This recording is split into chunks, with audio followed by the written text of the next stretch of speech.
Alright, we got Gregory Tarleton here, and this is his 98 Neon. As you can see, it's been on jacks for fucking quite some goddamn time. How you gonna swear, man?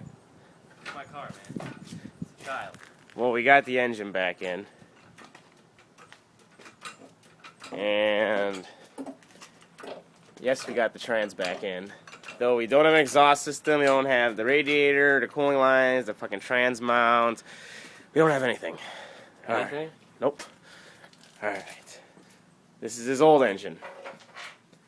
Yep. That's it. Where's that damn part he threw out of the... What the hell? Ah, there it is. That's a connecting rod. Apparently he spun a bearing, heated the shit out of it, snapped, and wedged against the block. We may be rebuilding this. I thought it was supposed to make that noise, for the record. Cool. Hopefully we'll get it run today. Yep.